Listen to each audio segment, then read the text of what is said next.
আমাদের রশিদিয়ার হজরত ওয়ালা দামাত বারাকাতুহুম, হজরত মৌলানা মুফতি শহীদুল্লাহ সাহেব দামাত বারাকাতুহুম, আল্লাহ হজরতের হায়াতের মধ্যে বরকত দান করেন। হজরত বলেন যে নফস এত বড় হারামি, নফসকে যদি তুমি 70 বার আছাড় দাও, সে তোমারে 71 বার আছাড় দেবে। অর্থাৎ সে প্রতিটা আছাড় খাইয়া বলবে আমি একটু পরে আবার চেষ্টা করবো, অ্যাগেন ট্রাই, আমি একটু আবার চেষ্টা করব তোমাকে। এইভাবে সে মৃত্যু পর্যন্ত আমাকে ধ্বংসন করার চেষ্টা করবে, আর আমি তাকে মৃত্যু পর্যন্ত দাফন করার চেষ্টা করব। এই যুদ্ধ চলবে, নাফসার কলবের এই যুদ্ধ। নাফসার এই কলবের যুদ্ধ কি? ভিন নারীর ছায়া, ছায়া, ভিন নারীর ছায়া দেখার জন্য নফস কি পরিমাণ পাগল, আমার একটু বুঝায় কন। যেমন মোবাইলে ভিন নারীর ছবি না ছায়া, ছায়া, ছায়া, মোবাইলে ছবি না, মোবাইল হলো ছায়া। দেয়ালে বা পোস্টারে হলো ছবি, দেয়ালে বা পোস্টারে কি ছবি, আর পানিতে আর গ্লাসে হলো ছায়া, আর মোবাইলে আর কম্পিউটারে হলো ছায়ার ছবি। একটা না, ছায়ার ছবি বলেন, এটা ছায়া নয়, এটা কি? ছায়ার ছবি। দেয়ালে বা পোস্টারে ছবি, আর পানিতে বা গ্লাসে ছায়া, মোবাইলে বা কম্পিউটারে ছায়ার ছবি। এবার আপনি বলুন তো, ছায়ার ছবিটা আপনার সাথে জীবনে কথা বলবে? আপনি যে ওর দিকে তাকিয়ে আছেন, ও কি আপনার দিকে তাকিয়ে আছে না? হ্যাঁ, ও কি করছে? আপনি যখন ওর দিকে তাকিয়ে আছেন, ও তখন কি করছে?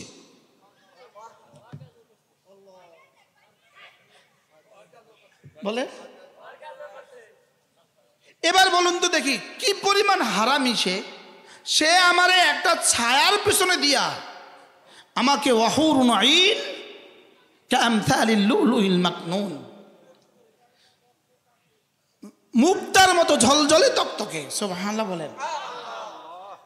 লাম ইয়াতমিস হুন্না ইনসুন ওয়ালা জান, যাকে পৃথিবীর কোনো জিন আর ইনসান জীবনে কখনোই স্পর্শ করে নাই, মুক্তার মতো ঝলঝলে তকতকে।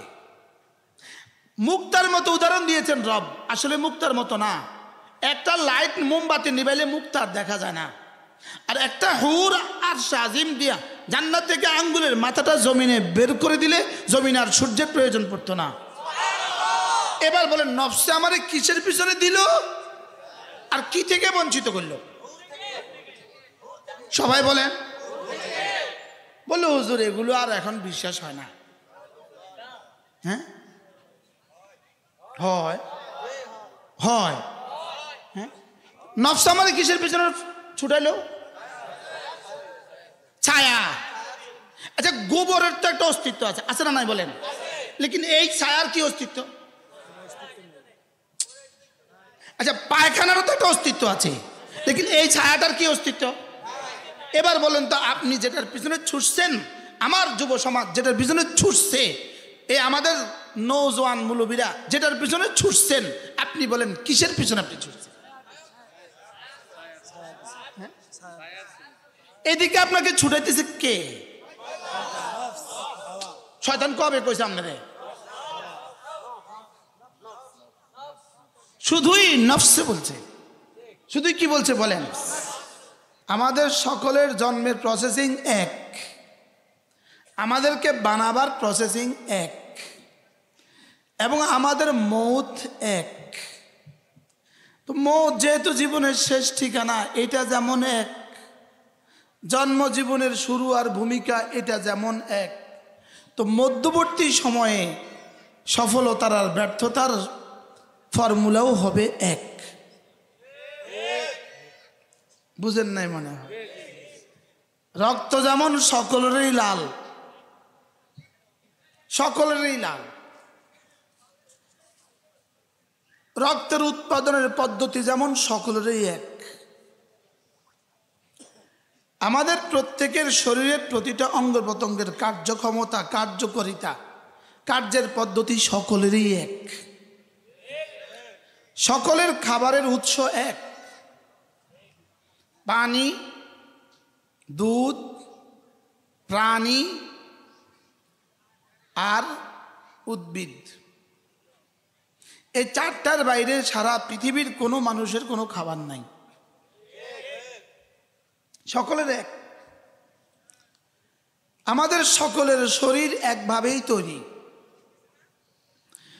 সব যদি এক হয় তাহলে আমাদের সকলের সুখের ফর্মুলাও হবে এক, আমাদের জীবনের শান্তির ফর্মুলাও হবে এক, আর আমাদের পরবর্তী জীবনের ঠিকানার সুখের ফর্মুলাও হবে এক।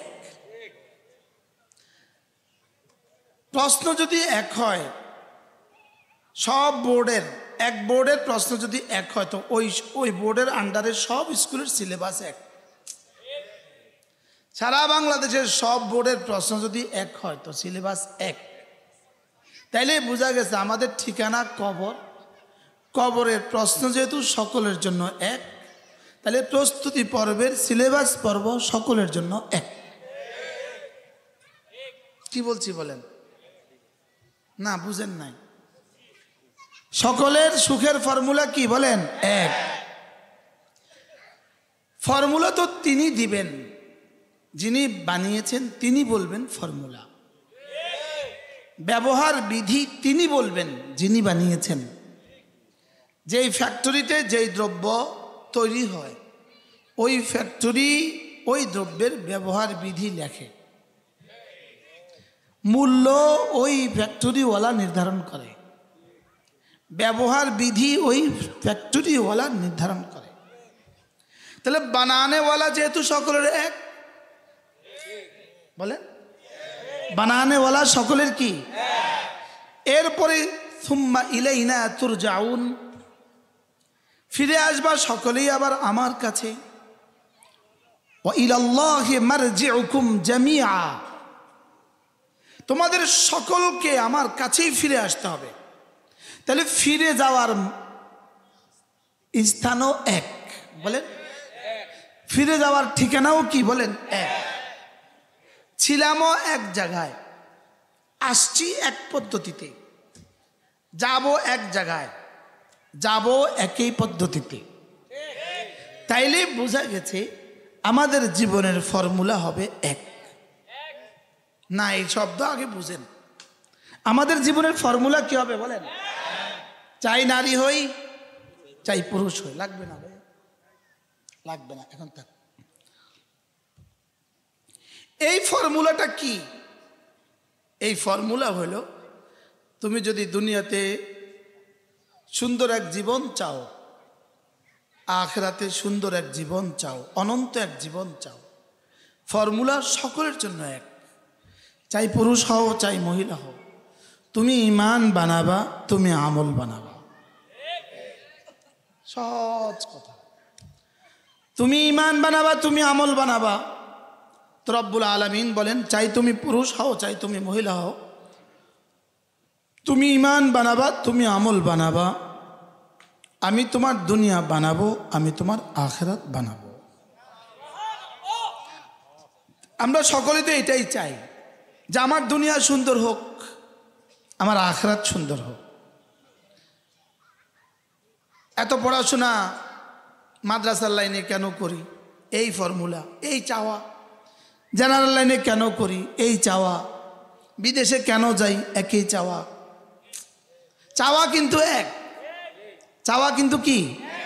কি চাওয়া বলেন? আমার দুনিয়া সুন্দর হয়, বলেন আমার আখিরাত সুন্দর হয়। এটা সকলের চাওয়া।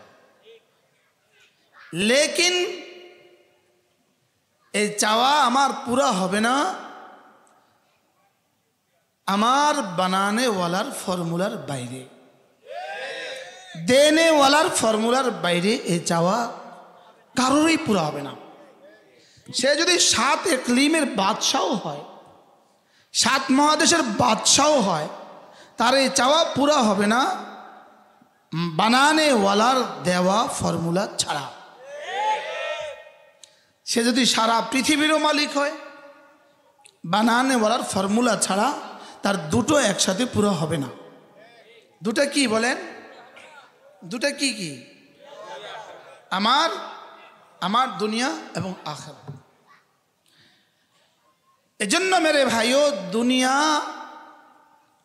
সারা দুনিয়ার সমস্ত গুমরাহি আর সারা দুনিয়ার সমস্ত পথভ্রষ্টতা, সারা দুনিয়ার সমস্ত সমস্যার মূল কারণ দুইটা। মূল কারণ কয়টা বলেন? দুইটা। এক নম্বরে হলো ইত্তেবায়ে হাওয়া, দুই নম্বরে হলো ইথারুদ দুনিয়া আলাল আখিরাহ। এক নম্বর হলো ইত্তেবায়ে হাওয়া, মন মানি জিন্দিগি, মন চাহি জিন্দিগি, মন যা চায় তা করে, মনের হারাম সমস্ত চাহিদা সে পুরা করে, যেটা তার দিল চায় এটা সে করে। এটার নাম হলো ইত্তেবায়ে হাওয়া। বলেন, আবার বলেন। দুই নম্বর হলো ইথারুদ দুনিয়া আলাল আখিরাহ, দুনিয়াকে আখিরাতের উপরে তরজিহ দেয়া, দুনিয়াকে আখিরাতের উপরে প্রাধান্য দেওয়া। বলেন, দুনিয়াকে আখিরাতের উপরে কি দেওয়া? বলেন। এই দুইটাই হলো ছোট থেকে ছোট, বড় থেকে বড়, ছোট জাররা থেকে জাররা গুনাহ আর শিরিকের মতো গুনাহ। সবচেয়ে বড় গুনাহ শিরিক, জাররা থেকে জাররা গুনাহ আর শিরিকের মতো গুনাহ। সমস্ত গুনাহের মূল বুনিয়াদ হলো দুই কারণ। কয় কারণ? বলেন। কি কি?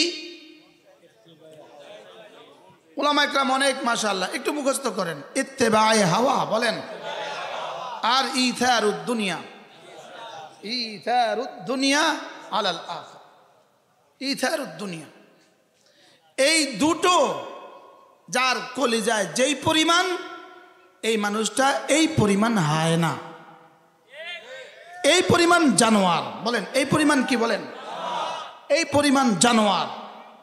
আর এই দুইটা যার হৃদয়ে, এই দুইটা থেকে যে যত বের হয়ে আসতে পারছে সে এই পরিমাণ মানুষ। এটা থেকে বের হয়ে আসছে, এটা থেকে বের হয়ে আসছে। এই উম্মতের মধ্যে সর্বশ্রেষ্ঠ মানুষ যিনি, হযরত সিদ্দিক আকবর, এটা থেকে বের হওয়ার লাইনে তিনি এক নাম্বার। এই জন্য তিনি উম্মতের সর্বশ্রেষ্ঠ মানুষ। এই দুইটাকে জবে করার লাইনে তিনি এক নাম্বার। কি কি? কি কি? এই দুইটাকে জবে করার লাইনে তিনি এক নাম্বার। এই জন্য সমস্ত আম্বিয়া আলাইহিস সালামের পরে তিনি এক নাম্বার। সমস্ত নবীদের পরে শ্রেষ্ঠ মানুষকে হযরত আবু বকর সিদ্দিক রাদিয়াল্লাহু তাআলা আনহু। এবার প্রশ্ন, তিনি সমস্ত আম্বিয়াদের পরে শ্রেষ্ঠ কেন? এই দুটাকে কি করেছেন? বলেন, জবে করে দিয়েছেন। কি কি? কি কি? ইত্তেবায়ে হাওয়া বলেন, আর কি? ইথারুদ দুনিয়া আলাল আখিরাহ। এই দুটাকে কি করছেন? বলেন, এই দুটাকে জবাই করছেন। তিনি কি করছেন? ইথারুল আখিরাহ করছেন। আর কি করছেন? ওয়ানাহান নাফস আনিল হাওয়া করছেন। বলেন, তিনি কি করছেন? বলেন, উলামা ইকরাম। ওয়ানাহান নাফস আনিল হাওয়া। তাহলে ওয়ানাহান নাফস আনিল হাওয়া, হাওয়া, হাওয়া থেকে নিজের নফসকে বাঁচিয়েছেন। সুবহানাল্লাহ। নফসের হারাম চাওয়া থেকে নিজের নফসকে বাঁচিয়েছেন। এই জন্য সিদ্দিক আকবর, সিদ্দিক আকবর, সিদ্দিক আকবর, সিদ্দিক আকবর হয়েছেন শুধুই নামাজের সংখ্যা দিয়ে নয়, নামাজের সংখ্যা দিয়ে নয়। বলেন, নামাজের সংখ্যা দিয়ে নয়, নামাজের কাইফিয়ত দিয়ে। সুবহানাল্লাহ বলেন। সিদ্দিক আকবর, সিদ্দিক আকবর হয়েছেন নামাজের কোয়ালিটি দিয়ে, নামাজের সংখ্যা দিয়ে নয়। কি দিয়ে বলেন তো? কোয়ালিটি দিয়ে না সংখ্যা দিয়ে? সিদ্দিক আকবরের নামাজের সংখ্যা, সিদ্দিক আকবর ইসলামের বয়স ছিল 25 বছর, 25 বছর। আর তার নামাজের সংখ্যা ছিল, নামাজের বয়স ছিল, তার নামাজের বয়স ছিল 19 বছর। কারণ নবুয়তের 6ষ্ঠ বর্ষে নামাজ নাজিল হয়। নবুয়তের 6ষ্ঠ বর্ষে কি হয়? তাহলে সিদ্দিক আকবরের নামাজের সংখ্যার বয়স কত? লেকিন সিদ্দিক আকবরের একটা সেজদা হযরত ওমর থেকে শুরু করে কিয়ামত পর্যন্ত আনেওয়ালা গোটা মানব জাতির চেয়েও বেশি দামি। এবার সংখ্যা কত, দাম কত? সংখ্যা একটু কম, মনে হয় বুঝেন নাই। দামে হযরত ওমরের সংখ্যা আরেকটু বেশি। হযরত ওমরের নামাজের সংখ্যা হযরত আবু বকরের চেয়ে আরেকটু বেশি। হযরত ওসমানের নামাজের সংখ্যা আরেকটু বেশি। হযরত আলীর নামাজের সংখ্যা আরেকটু বেশি। হযরত আনাস ইবনে মালিকের নামাজের সংখ্যা অনেক বেশি। একটু বেশি না, শুধু অনেক বেশি। তিনি 98 হিজরিতে ইন্তেকাল করেছেন। হযরত আবু তাফাইল দৌসি সর্বশেষ সাহাবী 102 হিজরিতে ইন্তেকাল করেন। কত হিজরি? এবার নামাজের সংখ্যা কত? লেকিন হযরত সিদ্দিক আকবরের নামাজের সংখ্যা অন্যদের তুলনায় কি? কালকে নিয়ে আবার ফেসবুকে লেখে, উনি বলছে সিদ্দিক আকবরের নামাজের সংখ্যা কম, এই জন্য কাফের। কাফের বলতেও পারে, কোনো বিশ্বাস নাই। শুধু এই কথাটা লিখবে সিদ্দিক আকবরের নামাজের সংখ্যা কম, নিচেতে লিখবে কাফের কাফের কাফের। হযরত সিদ্দিক আকবর রাদিয়াল্লাহু তাআলা আনহু বলেন সবচেয়ে বেশি পুরো উম্মতের সকলের নামাজের চেয়ে তার নামাজ শ্রেষ্ঠ কেন? পুরো উম্মতের সকলের পুরো জীবনের নামাজের চেয়ে তার এক বেলার নামাজের দাম শ্রেষ্ঠ কেন? কোয়ালিটি। সুবহানাল্লাহ বলেন। কি কি কি? আর আমাদের নামাজের হালত কি? কোনো কোয়ালিটি নাই। আরে বলেন না, কোনো কি নাই বলেন? কোনো কোয়ালিটি নাই। এজন্য মেরে ভাইও, এই দুই জিনিস, ইথারুদ দুনিয়া আলাল আখিরা বাল তুসিরুনাল, জীবনে কতবার শুনছেন এই আয়াত? বক্তারা শুনছে কতবার? মাতে না। বাল তুসিরুনাল হায়াতাদ দুনিয়া ওয়াল আখিরাতু খায়রুন ওয়া আবকা। কি হয়? আজীব না? তাহলে কাদ আফলাহা মান তাযাক্কা ওয়া যাকারা ইসমা রাব্বিহি ফাসাল্লা। কামিয়াব হয়ে গেছে যে কে নফসটাকে পরিচ্ছন্ন করেছে যে। এবার সিদ্দিক আকবর ইউতি মালাহু ইয়াতাযাক্কা, সিদ্দিক আকবর মাল দিয়েছেন শুধুই নফসটাকে পরিষ্কার করার জন্য।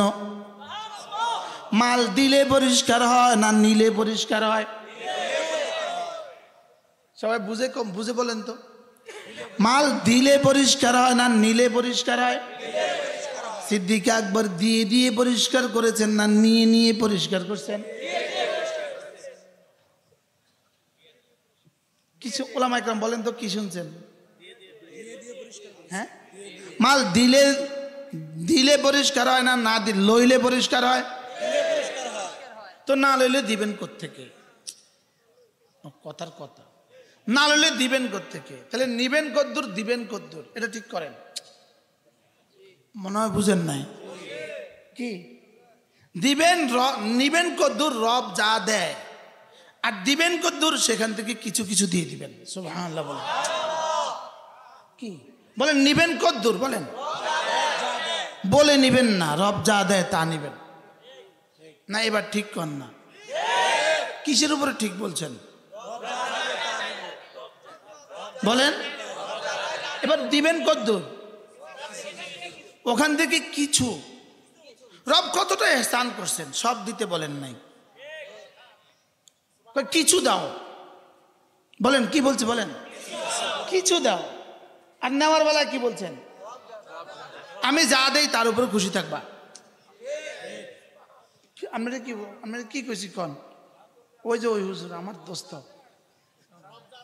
রব যা দেয় তার উপরে কি থাকবা, আর আমাকে দিবা কদ্দূর? কিছু কিছু। বাহরাল এটা ভিন্ন প্রসঙ্গ, আল্লাহ আবার কখনো তৌফিক দিলে বলবো। আমার জীবনে সিদ্ধান্ত হবে দুইটা। এক নম্বরে ইত্তেবায়ে হাওয়া থেকে নিজেকে বাঁচানো, নফসের হারাম চাওয়া থেকে নিজেকে বাঁচানো। বলেন বলেন বলেন। আচ্ছা, এখন ফজরের নামাজ পড়া আর ফজরের নামাজ না পড়া, কোনটা রবের চাওয়া, কোনটা নফসের চাওয়া? না পড়া আর পড়া রবের চাওয়া। এবার যারা যারা ফজর নামাজ পড়ে না, জোরে বলেন। আর যারা ফজরে যারা মসজিদে গিয়ে হাজিরি দেয়, এরা রবের চাওয়া পুরা করে। সুবহানাল্লাহ। আর যারা এই সময় ঘুমায়, নফসের চাওয়া পুরা করে। এবার যারা রবের চাওয়া পুরা করবে, রব বলেন তুমি ফজরের নামাজ আমার চাওয়া পুরা করো তো, মসজিদে ছুটে গিয়ে 2 রাকাত সুন্নত আগে পড়েছ, যাও এই 2 রাকাতের বিনিময়ে খায়রুম মিনাদ দুনিয়া ওয়া মা ফিহা, দুনিয়ার মধ্যে যা আছে তার চেয়ে দামিটা দিয়ে দিব। এবার বলেন যারা নফসের চাওয়া পুরা করছে তারা কি থেকে দামিটা পাইছে? শয়তান তাদের গালে পেশাব করে দিয়েছে, তারা পান করছে শয়তানের পেশাব। আছে না নাই হাদিসে? এবার যারা মসজিদে গেছে তারা 2 রাকাতের বিনিময়ে, এবার বলেন তো নফসের চাওয়ার পুরস্কার কি, রবের চাওয়ার পুরস্কার কত? এটা তো একটা পয়েন্ট, শুধু এক বেলার, এক দিনের 2 রাকাতের রবের চাওয়া আর নফসের চাওয়া। তাহলে রবের চাওয়া 2 রাকাত সুন্নত, এটার পুরস্কার কত? রাকাতা সালাতিল ফজরে খায়রুম মিনাদ দুনিয়া ওয়া মা ফিহা। ফজরের 2 রাকাত নামাজ দুনিয়ার মধ্যে যা আছে তার চেয়েও দামি। এবার যে পড়লো না, নফসের চাওয়া পুরা করলো, তা এবার হাদিসে কি বলে? শয়তানে তার মুখে পেশাব করে দেয়। কি হয়? এবার তো আপনি নিশ্চয়ই বুঝছেন নফসের চাওয়া আর রবের চাওয়ার মধ্যে 5 মিনিটের ব্যবধান কত হয়ে গেল। এবার মান সাল্লা সালাতাল ফজরে ফাহুয়া ফি যিম্মাতিল্লাহ। এবার রব বলেন তুমি আমার চাওয়া পুরা করো তো, ফজরের ফরজ পড়েছ, যাও কথা দিলাম ফাহুয়া ফি যিম্মাতিল্লাহ, তুমি আমার জিম্মাতে ঢুকে গেলে। ফজরের নামাজ পড়লো যে, আল্লাহ জিম্মায় ঢুকলো সে। তাহলে ফজরের নামাজ রবের চাওয়া, আর ঘুমানো আমার চাওয়া, নফসের চাওয়া। এবার রবের চাওয়ার পুরস্কার কেমন হলো? যে আল্লাহর জিম্মায় ঢুকে গেল নামাজ পড়ে, আর যে নামাজ পড়লো না সে কার জিম্মা থেকে গেল? এবার যে শয়তানের জিম্মায় থেকে গেল, তার দুনিয়া কেমন হবে, তার আখিরাত কেমন হবে? কি ভাই? নফসের প্রতিটা চাওয়ার পেছনে, নফসের প্রতিটা হারাম চাওয়া, দুনিয়াও বরবাদ, আখিরাতও বরবাদ। না, এটা মুখস্থ করে নিতে হবে। নফসের কি বলেন? প্রতিটা হারাম চাওয়া, বলেন দুনিয়াও বরবাদ, আখিরাতও বরবাদ। এটা যদি মুখস্থ হয়ে যায় তা আজকের ওয়াজে আসা সার্থক। কি বলেন? তাহলে নফসের প্রতিটা হারাম চাওয়া। আচ্ছা ধরেন কুকুর নিশ্চয়ই ক্ষতিকর, আর আমাকে মুআদাল্লাহ জীবনে কয়বার কামড় দিছে। সাপ নিশ্চয়ই ক্ষতিকর প্রাণী, আমার আর আপনার জীবনে কয়বার কামড় দিছে। বাঘ তো আরো ক্ষতিকর প্রাণী, আমার আর আপনার জীবনে কয়বার কামড় দিছে। বিচ্ছু তো ক্ষতিকর প্রাণী, আমার আর আপনার জীবনে কয়বার কামড় দিছে। এবার বলেন তো নফস তো ক্ষতিকর, আমার আর আপনার জীবনে কয়বার কামড় দিছে? হ্যাঁ, এজন্য সারা দুনিয়ার সমস্ত ক্ষতিকর বস্তু যেই পরিমাণ জঘন্য, আপনার ভিতরে আপনার নফস এর থেকে কোটি কোটি গুণে বেশি জঘন্য। কি এটা কার কার মধ্যে নাই? না, যে বলে হ্যার মধ্যে তো নাই। কি যে বলতেছে হ্যার মধ্যে তো নাই, বলে না আছে, কন্যা আছে। এজন্য ফাম্মা মান তাগা ওয়া আথারাল হায়াতাদ দুনিয়া ওয়া আম্মা মান তাগা, যে ইত্তেবায়ে নফস করে সেই তগা, সেই কি বলেন, যেই নফসের হারাম চাহিদা পুরা করে তা আল্লাহ তাআলা তাকে বলেন তগা, বলেন। এখন যে জিনা করে সে কি বলেন, তগা, সীমা লঙ্ঘন করে। যে চুরি করে তগা, যে ডাকাতি করে, যে খুন করে, যে মিথ্যে কথা বলে, যে ছবি দেখে, এই হুবহু এই তগা শব্দটা ফেরাউনের সামনে, ফেরাউনের ক্ষেত্রে আল্লাহ ব্যবহার করছেন। কি ফাইন্নাহু কাযযাবা, বলেন, ইযহাব ইলা ফিরআউনা ইন্নাহু তাগা। এবার ফাম্মা মান তাগা, তগা তগা দুই তগা, একটা হলো আকীদাতান তগা, আর একটা হলো আমালান তগা, বলেন। আকীদাতান তগা, আর একটা হলো কি আমালান তগা। একটা হলো বিশ্বাসে তগা, আর একটা হলো আমলের দিক থেকে তগা। সমস্ত কাফের হলো বিশ্বাসে তগা, আর মুমিন ফাসিক হলো আমলে তগা। নাউজুবিল্লাহ বলে না, আল্লাহ বলে না, কি করা যায়। সমস্ত বেঈমান হলো আমলে তগা, বিশ্বাসে তগা, বলেন। সমস্ত বেঈমান কি? এবার মুমিনে ফাসিক হলো কি? আমলে তগা। বিশ্বাসে তগার ঠিকানা জাহান্নাম চিরদিনের জন্য, আর আমলে তগার ঠিকানাও মুআদাল্লাহ জাহান্নাম, তবে কোনো অল্প দিনের জন্য। আমলে তগা, বলেন বলেন বলেন, তার ঠিকানাও কি? জাহান্নাম, তবে কি অল্প দিন। মানে কি? এক ওয়াক্ত নামাজের জন্য 2,88,00,000 বছর, লাবিথিনা ফিহা আহকাবা। যে কোনো কারণে যদি খোদা না খাস্তা জাহান্নামে যায়, একটা গুনার কারণে যদি জাহান্নামে যায়, একটা গুনাহ, বলেন, জাহান্নামের সর্বনিম্ন পরিমাণ। আল্লাহ ভাই, আপনারা কেমনে ওয়াজ করলে আপনারা থাকবেন? ভাই এনারা 3 জন উঠে যাইতেছে, আমি কেমনে বললে আপনারা থাকতেন? আমি একটু বুঝাই করলে সুন্দর, বুঝলো আপনি কেমনে ওয়াজ করলে আমি বসবো।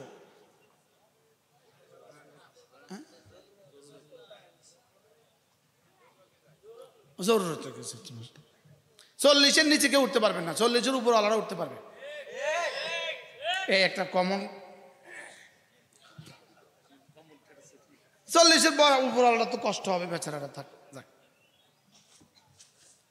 কি প্রসঙ্গ ছিল জানেন?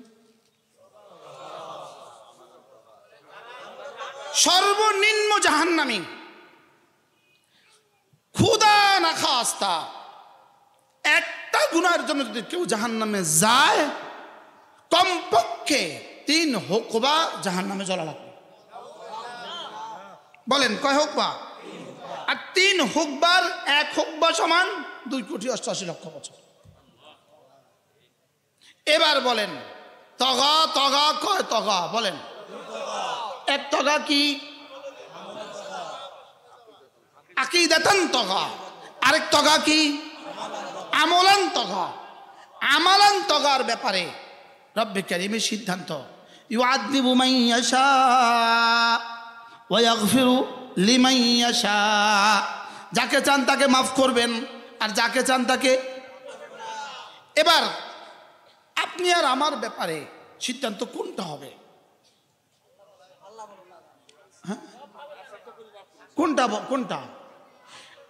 যেভাবে বলছেন আশা তো করি মাফ করবে, এটা যেই পরিমাণ আশা, ঠিক হুবহু এই পরিমাণ বলতে হবে আশঙ্কা হয় মাফ করবে না। আশার ভয়, এই দুইটা প্রত্যেকটাই 100-100 লাগবে। কি বলছি বলেন? এখন আমাদের কি হাল হয়ে আছে? কি এজন্য ওয়াম্মা মান খাফা মাকাম রাব্বিহি ওয়া নাহান নাফসা আনিল হাওয়া। আশা না ভয়, ওয়া আম্মা মান খাফা, পড়েন, ওয়া আম্মা মান খাফা মাকাম রাব্বিহি ওয়া নাহান নাফসা আনিল হাওয়া, যে ভয় করবা আর নাহান নাফসা আনিল হাওয়া করবা, যাও ভয়ও করবা আবার হাওয়া থেকে নিজের নফসকে বাঁচাবা, যাও কথা দিলাম তোমাকে জান্নাত ঠিকানা আমি বানিয়ে দিব। কি ভাই, শুধু আশা না ভয়? আশা করে মাফ করে দিবে, শুধু এই শব্দ আমাদের মুখে কেন আসে? আমাকে বলতে হবে ভয় হয়, বলেন। এবার ভয় আর আশা দুটো যদি একসাথে জমা হয়, ভয় আর আশা যদি দুটো একসাথে জমা হয়, কাইফিয়ত ভয়েরটা তৈরি হয়। হুজুর ওলামা ইকরাম দেখে আমি শব্দগুলো বলতেছি। ভয় আর আশা যদি একসাথে জমা হয়, চেহারায় কোন কাইফিয়ত তৈরি হয়? হ্যাঁ, আপনি কোর্টে উঠলেন ডিসেম্বরের 4 তারিখ, আপনার আজকে মামলার রায়, ম্যানেজ করছেন মোটামুটি 50 লাখ টাকা দিয়া রায় আপনার পক্ষে হবে, লেকিন পেছনে ভয়ও আছে না নাই? সাজা হওয়ার ভয় আছে না নাই? এবার কি বলে, অথবা জামিন নামঞ্জুরের ভয় আছে না নাই? সব ম্যানেজ করছেন। এবার বলুন তো, এই আসামি যখন কোর্টে উঠে তার চেহারা কোনটা প্রকাশ পায়? সে কোর্টে উঠতেছে হাসে হাসে, হ্যাঁ, তো সে না ম্যানেজ করছে সব। 1% যদি ভয় থাকে, 1% আশঙ্কা, 99% তাকে রায় দিয়ে দিবে তার পক্ষে, 1% আশঙ্কা। এবার বলুন তো দেখি হৃদয়ের কাইফিয়ত কি? এবার আমার আর আপনার জীবনে আখিরাতের ব্যাপারে হৃদয়ের কাইফিয়ত কি বলে? ভয় বলে জবাব দিছে, ভয়। হ্যাঁ, আমাদের আশাও নাই ভয়ও নাই, আমরা কি হালতে আছি হেটাও জানা নাই। বাস্তব না বাস্তব? কত দূর চলে যাচ্ছে, কি করব? আর এই ওয়াজ আমাদের শুনতেও ভাল লাগে না, এই ওয়াজ আমাদের করতেও ভাল লাগে না। ওয়াজ হবে কাররে বসাইবা, কাররে উঠাইবা, ওয়াজ হবে এটা। ওয়াজ এটা করে দেখছি আমি, অনেক লম্বা সময় এটা করে দেখছি, কেউ উঠেও না, কেউ বহেও না, কেউ নামেও না, কেউ বসেও না, হুদা আমিই চিল্লাইছি, আমি চিল্লাইছি, কিন্তু কেউ নামেও নাই আমার চিল্লানি দ্বারা, কেউ কি কেউ বসেও নাই। প্রত্যেকে নিয়ত করেন, আজ থেকে নিয়ত করেন, নিয়ত করেন, এই কথাটা দিলে বসান, এই কথাটা দিলে বসান, আমার নফসের হারাম চাওয়া আমি পুরা করব না। বলেন ইনশাআল্লাহ, বলেন। এবার যারা জামাতে নামাজ পড়ে না, সে কোন কারণে জামাত ছাড়লো? একটা হলো মজবুরি, কখনো মজবুরি হয়, যেমন আমরা এলিভেটেড এখন ওই বড় রাস্তা ছিলাম, আজানের সঙ্গে সঙ্গে নামতে পারি নাই, এটা কত বড় মজবুরি। নাই কোথাও ঢুকার রাস্তা নাই, মজবুরি, আমি কি করব? লেকিন কোনো মজবুরি নাই যে জামাতে নামাজ পড়ে না, সেও তগা, সেও নাহান নাফসা আনিল হাওয়া করে নাই, সে ইত্তেবায়ে হাওয়া করছে। বলেন সে কি করছে? বলেন, সে ইত্তেবায়ে হাওয়া করছে, সে নফসের গোলামি করছে, সে তার নফসকে মাবুদ বানাইছে। ইত্তাখাযা হাওয়া ইলাহু হাওয়া, সে তার ইলা বানাইছে কাকে? নফসকে ইলা বানাইছে। এজন্য ফালা ওয়ালা তুতি মান আগফালনা কলবাহু আন যিকরিনা ওয়াত্তাবা হাওয়া, যে জিকির থেকে গাফেল আর ইত্তেবায়ে হাওয়া করে, আল্লাহ তাআলা বলেন খবরদার তুমি তাকে নেতা বানাবে না। কি বলছে বলেন? কি করছে? যে কি করে? সারাদিন ফেসবুকে থাকে, তাসবিহ তার সময় নাই, তুমি তারে কিসের নেতা বানাইলা? তুমি তারে কি নেতা বানাইলা? এখন শুধু ও ফেসবুকে খতিব সাহেব হুজুরের বয়ান শুনে কেমন? সারাদিন ফেসবুকে বয়ান শুনে না? ভালো না, কথা বলেন। সারাদিন ফেসবুকে বয়ান শুনে উনি, হ্যাঁ?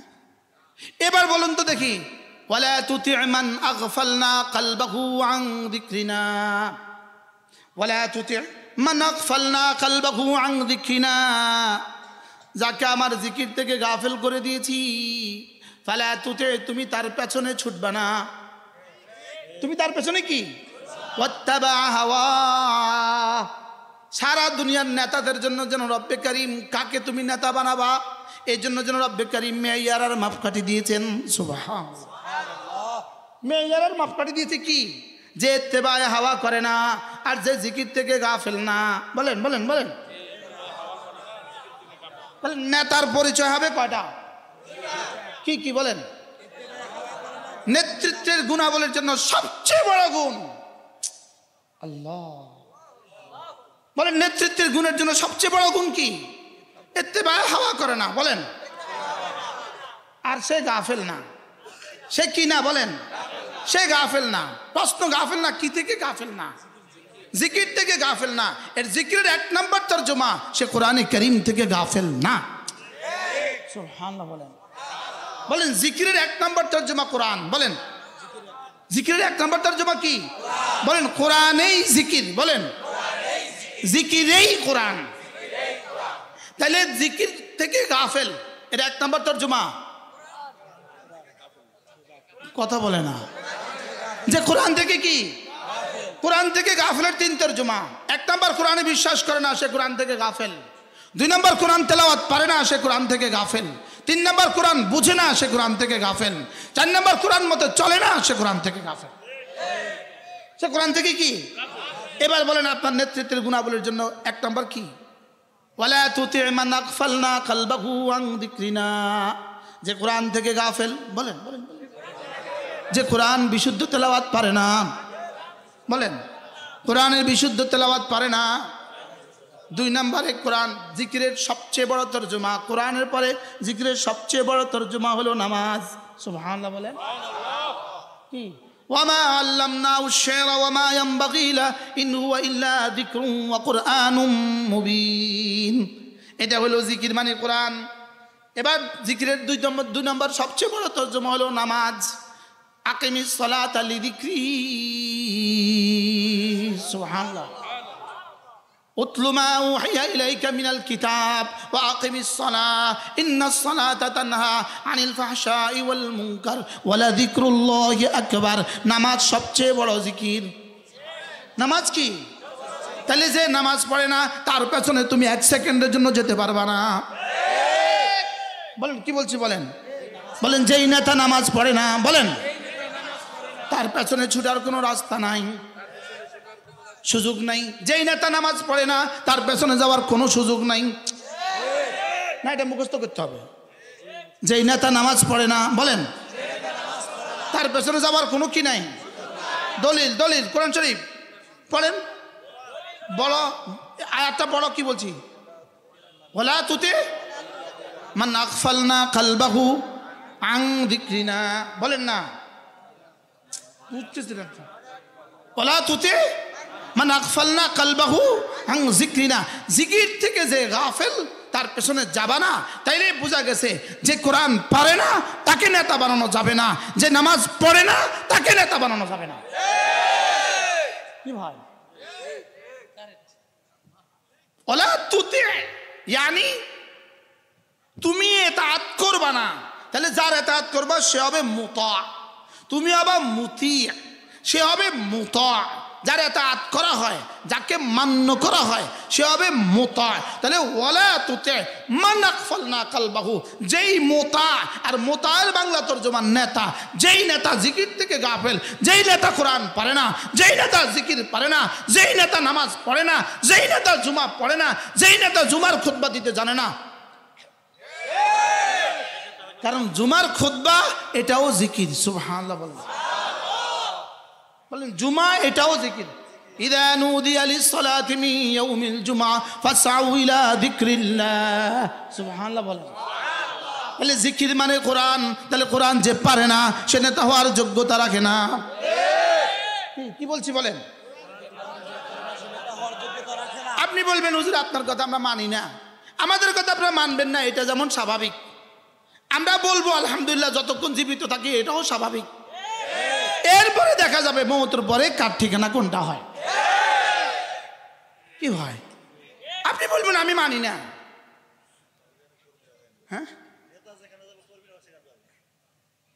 নেতা যেখানে কর্মীরাও সেখানে। কি বলছি বলেন?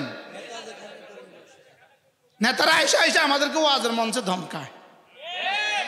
তোমরা একটা ওয়াজের মঞ্চ বানাও, তোমরা ওয়াজের মঞ্চ বানায় এরকম হাজার হাজার মানুষ জমা করো, ওখানে দরকার হলে একজন দুজন হুজুরও দাওয়াত দাও, এরপরে তুমি একটু ওয়াজ করো না, অসুবিধাটা কোন জায়গায়? আমরা আমাদের মঞ্চে এসে হাঙ্গামা করো কেন? কি মনে হয় বুঝেন না কথা? এই জন্য নেতৃত্বের গুণাবলী, নেতৃত্বের গুণাবলী এক নাম্বার যে কোরআন পারে, এটা নেতা হওয়ার যোগ্যতা রাখে। এই ছাড়া রব বলেন না তার পেছনে যাওয়া যাবে না, না না তার পেছনে যাওয়া যাবে না। তার পেছনে কি? তার পেছনে যাওয়া। আল্লাহ বলেন, আমি কি বলতাম? আল্লাহ যা বলেন, ওয়ালা তুতি মান আগফালনা কলবাহু আন যিকরিনা। তাহলে জিকিরের এক নাম্বার তরজমা কোরআন, জিকিরের দুই নাম্বার তরজমা নামাজ, জিকিরের তিন নাম্বার তরজমা জুমা। সুবহানাল্লাহ বলেন। এরপরে জিকিরের আরো তরজমা আছে। পুরা শরীয়তে ইসলাম হলো জিকির, পুরা শরীয়তে ইসলাম হলো জিকির। সুবহানাল্লাহ। পুরা শরীয়তে মুতাহহারা, শরীয়তের পুরাটাই হলো জিকির। শরীয়তে যা যা আছে সবটাই জিকির। দলিল ওয়ামান আরাদা আন যিকরি ফাইন্না লাহু মাঈশাতান দানকা। যে আমার দিন ছেড়ে দিয়েছ, আমার শরীয়ত ছেড়ে দিয়েছ, আমার আনিত বিধানগুলো যে ছেড়ে দিয়েছ, তার জীবনটাকে আমি সংকীর্ণ করে দিব। এই জন্য দিন থেকে যে যত দূরে, তার জীবন তত সংকীর্ণ। বলেন তার জীবন তত কি? বলেন। আচ্ছা, পানি থেকে মাছ যত দূরে, জোরে বলেন না। স্বর্ণের খাঁচার মধ্যে মাছ রাখছেন, মাছের অবস্থা কি? বাঁচবে না, মরে যাবে। স্বর্ণের খাঁচা, হীরার খাঁচা, বাঁচবে না, মরে যাবে। তাহলে স্বর্ণের খাঁচার মধ্যে যেমন মাছ মরে যায় পানির অভাবে, স্বর্ণের খাঁচার মধ্যে যদি, স্বর্ণের ভবনেও যদি মানুষকে ঢুকিয়ে দাও, ঈমান আমলকে বাদ দাও, তার জীবন অশান্তি অশান্তিতে ভরা। কি হয়? কারণ তোমার জীবনের শান্তির ফর্মুলা একটা, ঈমান আমল। সুবহানাল্লাহ বলেন। মান আমিলা সালিহাম মিন যাকারিন আও উনসা ওয়া হুয়া মুমিন। মামুলি মিটিং এর জন্য জামাতে নামাজ পড়ে না, এরকম মিটিং এই দেশে আসেনি। শুধু ওদের আছে না, হুজুরকেও আছে। আপনি কিসের কারণে কি ছাড়লেন আমার একটু বুঝায় কোন? আপনি কিসের নেতা হইলেন? আজান হয়ে গেছে আপনি লড়েন না, জামাতের সময় হয়ে গেছে আপনি নড়েন না, এবার টাইম যাইতে গেছে আপনি তখনও নড়েন না। আপনি ইসলামী দলের নেতৃত্বের যোগ্যতাই রাখেন না। কোন ইসলামী দলের নেতৃত্বের আপনি যোগ্যতাই রাখেন না। না বুঝে কর না। এই জন্য যারা পোস্টার লাগাইছেন, আপনাকে এমপি হিসেবে দেখতে চায় জনগণ, নিজের পয়সা দিয়ে নিজে লাগাইছে, জনগণ আমাকে দেখতে চায়। মনে হয় বুঝেন না কথা। হ্যাঁ, আপনাদেরকেও বলছি, সবাইকে এক কথা, আমাকেও বলি, বক্তাকেও বলি, বিশ্বাসকেও বলি, উসিকুম ওয়াইয়ায়ান। আগে আমি আমাকে বলছি, যেই ওয়াইজ জামাতে নামাজ পড়ে না, সে ওয়াজ করার যোগ্যতা রাখে না। যেই বক্তা জামাতে নামাজ পড়ে না, বক্তৃতার যোগ্যতা রাখে না। যেই পীর জামাতে নামাজ পড়ে না, সে পীর হওয়ার যোগ্যতাই রাখে না। যে মুহতামেম জামাতে নামাজ পড়ে না, মুহতামেমের যোগ্যতাই রাখে না। এবার মনে কষ্ট পাইছে। কি বলছি বলেন? যে মাদ্রাসার উস্তাদ জামাতে নামাজ পড়ে না, সে উস্তাদের যোগ্যতাই রাখে না, সে আকফাল নান জিক্রি না। সে জিকির থেকে গাফেল। সে কি? সে জিকির থেকে গাফেল। ওই বক্তা জিকির থেকে গাফেল। বলেন বলেন বলেন, ওই বক্তা জিকির থেকে কি? তাহলে আমরা আজকে কি শিখলাম? ধ্বংসের মূল মন্ত্র কয়টা? কি কি? ইত্তেবায়ে হাওয়া, আর কি? ইথার দুনিয়া আল আখিরা।